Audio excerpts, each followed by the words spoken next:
Hey everybody, welcome to Stories from Around the World. It's Miss Rachel here. We are live on location at the Georgina Public Library. I'm just filling in for Miss Sarah this week, and then she's going to be joining you for the rest of Stories Around the World. So we're going to start off today with our first book. And Grace, if you don't mind zooming in there for me. It's called Amy Wu and the Perfect Bow by Kat Zhang and illustrated by Charlene Chua. And it's published by Aladdin Books. So it's pronounced bow, like bowing, not like bow.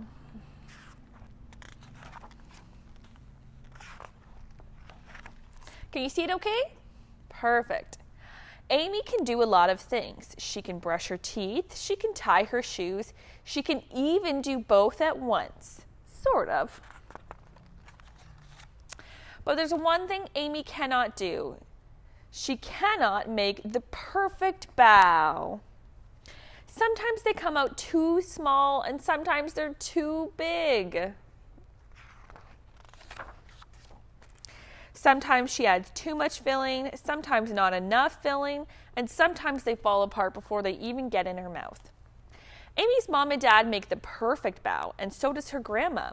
Their bows are soft and fluffy and so delicious. Amy could eat them all day, and sometimes she does. She's got her own little private setup eating those. Today, Amy's going to do it. She's going to make the world's most perfect bow. Bow making is an all-day event. Amy starts in the morning with mixing together the ingredients for the dough. When it's time to knead, her dad pushes the dough and he punches the dough, and Amy gives it a try too. They leave the dough to rise and she keeps an eye on it just in case. And it grows bigger and bigger and bigger and even bigger. And Amy's dad squishes the dough down just in time, and he rolls it into a log and cuts it into pieces. Meanwhile, Amy's mom seasons the meat for the filling. We've got garlic and mushrooms and ginger and salt and pepper. Sounds delicious. And everyone gathers around the table and rolls up their sleeves, and it's time to get to work. Amy's first bow turns out a little funny, and so does the second. It's hard to know how much filling to add. Too little in the bow is sad and empty, and too much and oops, it fell on the floor. It's also hard to pinch the bow just right. Pinch, pinch, pinch, pinch. Amy watches her mom make the perfect bow, and she watches her dad do the same, and her grandma too. They all try to teach her. Roll out the dough like this, says the dad. Use just enough filling, says her mom. Pinch, pinch, pinch, says grandma. Uh-oh, I think she's getting a little mad. But Amy's bow just aren't the same. These are too empty or too fat, or they have holes in them and they leak.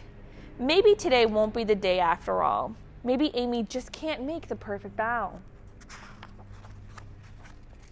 Then Amy has an idea. The pieces of dough were cut for grown-up hands, but Amy's hands are very small. Amy's grandma cuts each piece of the dough into two smaller pieces, Amy-sized pieces, and now they fit perfectly in her hands. Carefully, Amy rolls the dough so it's thicker on the inside and thinner at the edges, and she adds just the right amount of filling, and she pinches it shut, and there it is. It's the perfect bow. She makes another and another and even more after that, and now she's a bow-making master. Soon all the dough and the filling are gone and everyone is tired, but they're not done yet. Amy's grandma boils a big pot of water, and it's time to steam the bow.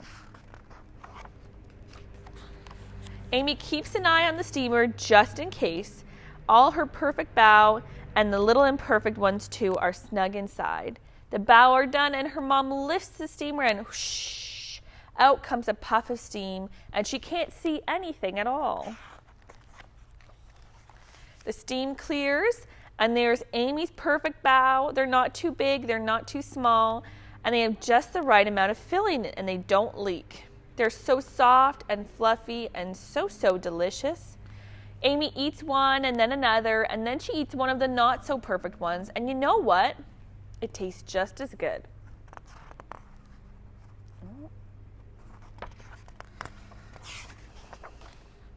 Oh, I think I missed a spot. And now she's sharing them with her friends. Isn't that nice? And at the very back here, we've got the recipe for Amy's family recipe for making bao. The end. So join us next week. We're going to have Miss Sarah back here doing stories from around the world. I'm so excited for you to see the awesome stories she has picked up. And if you wanted to read this one at home and see the delicious recipe in the back, you guys can check it out here at the Georgina Public Library. We'll see you next time.